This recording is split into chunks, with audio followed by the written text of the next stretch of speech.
The door that calls your name. In the winter of 2007, Park Ranger Elias Northwood worked alone at a remote wildlife outpost near the Canadian Rockies. The outpost was small, one cabin, one shed, and miles of frozen forest in every direction. The cabin had 5 doors: front door, back door, supply door, basement door, and one strange, narrow wooden door on the far wall. The Rangers called it Door 5. No one used it. No one opened it. No one even remembered why it was built. It had no handle, no hinges, and no frame gap. It was just a perfectly sealed wooden slab in the shape of a door. But at night, it made noises.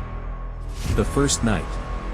Around 1 a.m. Elias awoke to a soft, steady tapping. Talk, talk, talk.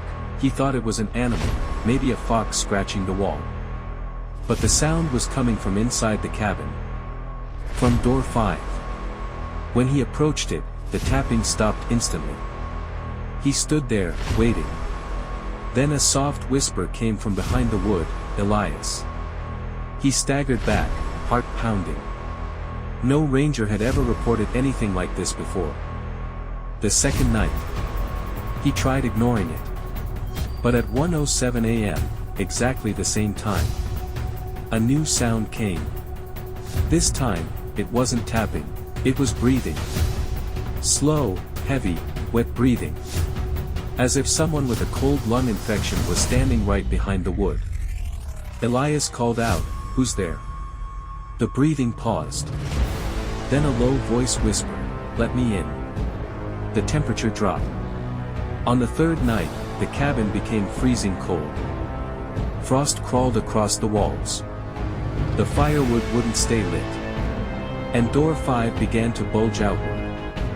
As if something behind it was pushing, trying to force its way into the cabin.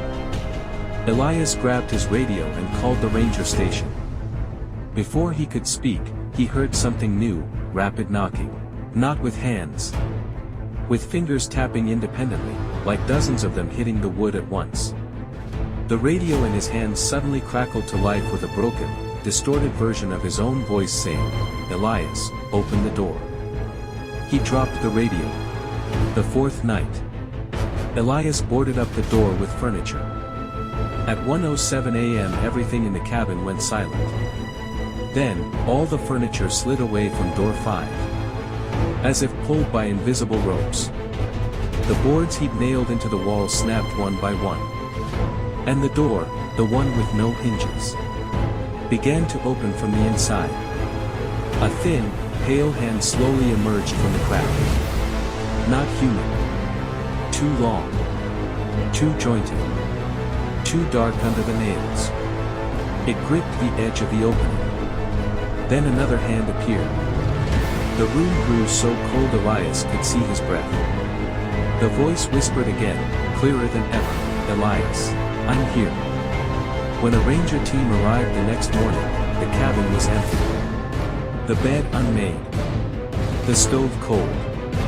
The radio on the floor. No sign of struggle. Except for one thing, door 5 was wide open. Behind it was not a room, but a dark, hollow void stretching into nothing. On the wooden floor near the opening was a set of footprints. Elias's boots. Leading inside the darkness. No prints came back out.